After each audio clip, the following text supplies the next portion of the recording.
할렐루야, 좋은 아침입니다. 오늘은 로마서 10장 9절과 10절의 말씀을 통해서 구원에 대한 말씀을 함께 나누기를 원합니다. 오늘 말씀은 구원을 얻게 되는 과정처럼 보일 수도 있고 구원을 얻게 되는 방법처럼 보일 수도 있습니다. 하지만 너무나도 명백하고 구체적으로 선명하게 하시는 말씀은 구원, 그것은 어떻게 얻게 되는가에 대한 말씀이죠. 오늘 가장 먼저 기록되어 있는 것은 자신의 입으로 고백해야 한다라는 것을 기록하고 있습니다. 시인하다라는 말이죠.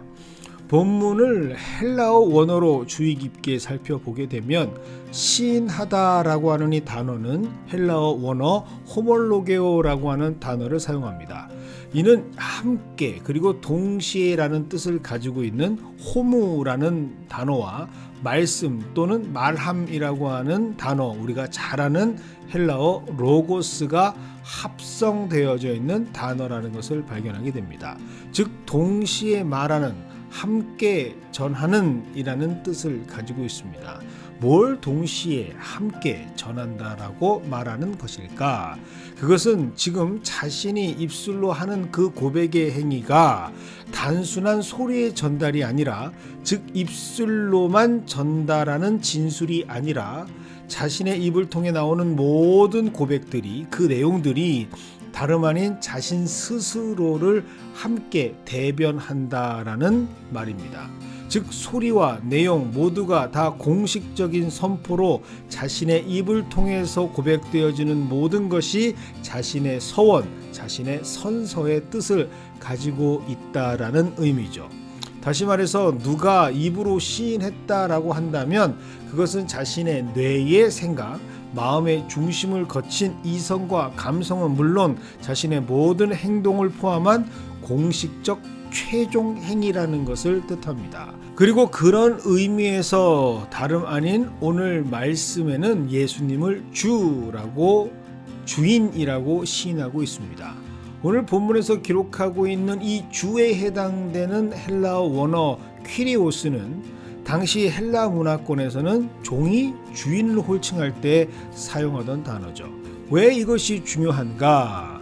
바로 이 호칭을 하는 사람과 이 호칭의 부름을 받은 사람의 소유권이 분명하게 구별되고 정의되기 때문이죠. 만약 누군가가 나는 당신의 종입니다 라고 시인한다면 그 자체로 둘 사이에서는 법적인 구속력이 발생을 합니다.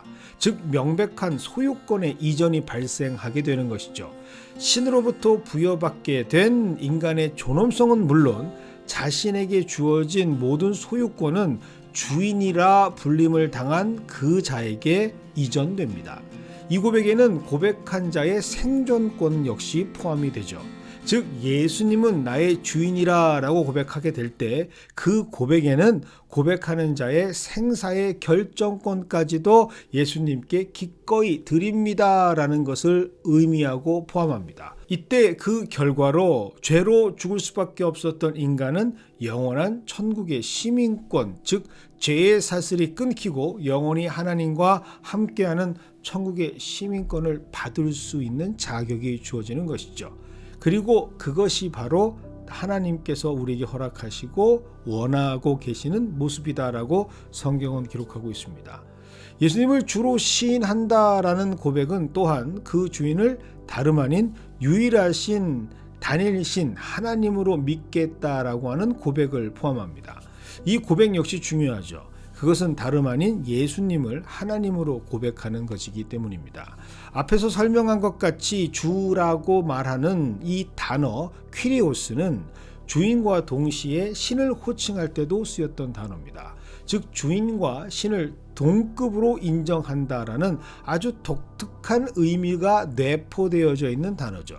그래서 이 퀴리오스라고 하는 단어는 그 어떤 단어로도 대체가 불가한 단어로 성경은 사용하고 있습니다.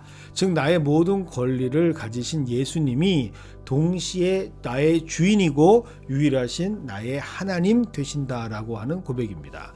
그런데 여기서 아주 흥미로운 사실 하나를 발견하게 되죠.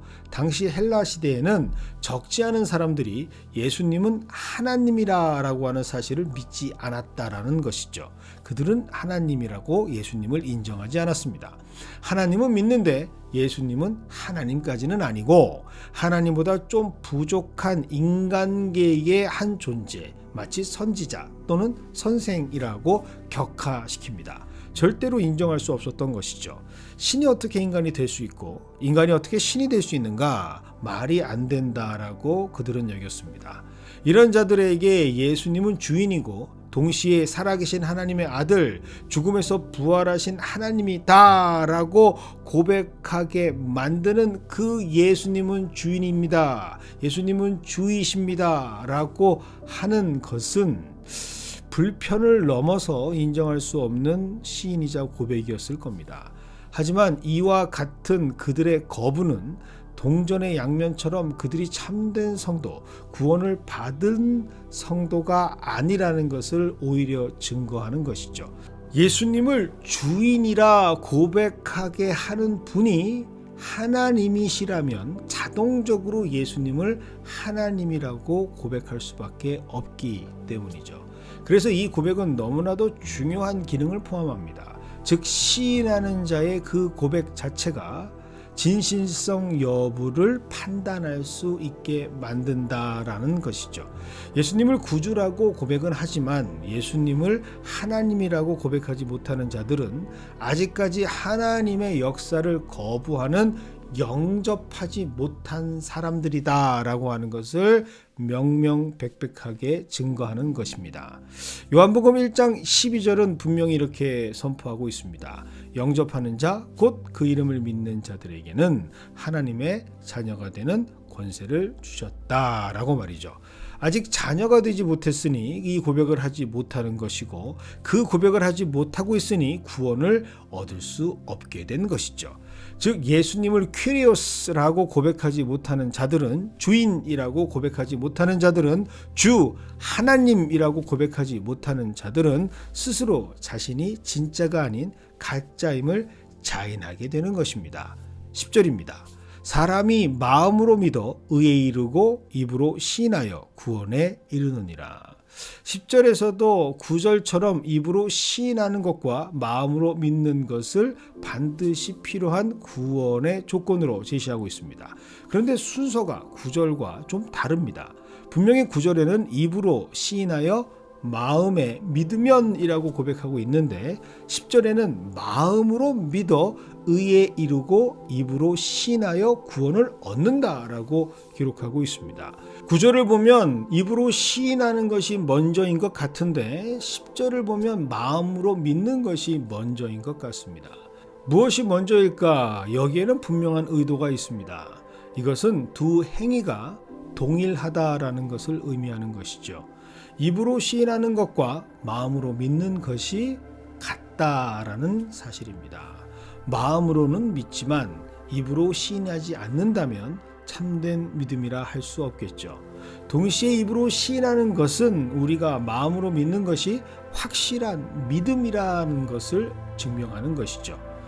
모습은 달라 보이지만 이것이 바로 하나를 이루는 구원받은 자의 모습이라는 것을 마치 양면이 있는 동전과 같은 것이라고 오늘 성경은 말하고 있습니다. 그리고 이런 두 모습을 함께 완성하는 것이 바로 구원에 이르는 성화의 과정이라는 것을 오늘 말씀 로마서 10장 10절은 구원에 이른다라고 하는 모습으로 선포하고 있습니다. 일본의 선교 역사를 다룬 2016년작 영화 사일런스라는 작품이 있습니다.